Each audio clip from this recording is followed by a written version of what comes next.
Hello dear students, ये question बहुत ध्यान से समझिएगा क्योंकि इससे ये कई न्यूमेरिकल्स का पार्ट होता है। ये खुद क्वेश्चन नहीं है, कई न्यूमेरिकल्स का पार्ट है।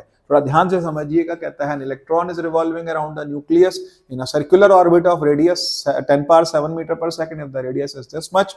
Find the current constituted. Current calculate करने के लिए मान लीजिए सर्कुलर पाथ है, एक इलेक्ट्रॉन रिवॉल्व कर रहा है, तो सबसे पहला काम होगा मुझे टाइम पीरियड निकालना है। Time period is equal to 2 pi r upon v. 2 pi r upon v के लिए 2 पाई तो मैंने एज इट इज रख दिया। मेरे पास रेडियस आ गई, रेडियस की वैल्यू है 10 की पावर -10 और अपॉन वेलोसिटी की वैल्यू दे रखी है हमको 10 की पावर 7।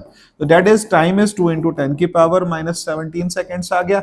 ये निकालना हमको आना चाहिए और तुरंत निकालना आना चाहिए। उसके बाद हमसे कहा है करंट कैसे कैलकुलेट करें, तो करंट होगा चार्ज अपॉन टाइम। चार्ज है 1.6 into 10 to the power -19 upon time दिया हुआ है 2 पाई इंटू 10 की पावर -17। तो इसका मतलब ये आ गया 1.6 upon 2 pi into 10 to the power -2 और उसके बाद 0.8 upon pi into 10 to the power -2 और उसके बाद थोड़ा और सिंप्लीफाई करें तो हम इसको लिख सकते हैं 8 upon 3.14 into 10 to the power -3। जब हम इसको डिवाइड करते हैं ये अप्रोक्सीमेटली 2 पॉइंट समथिंग वैल्यू आएगी। This is the current we have to calculate.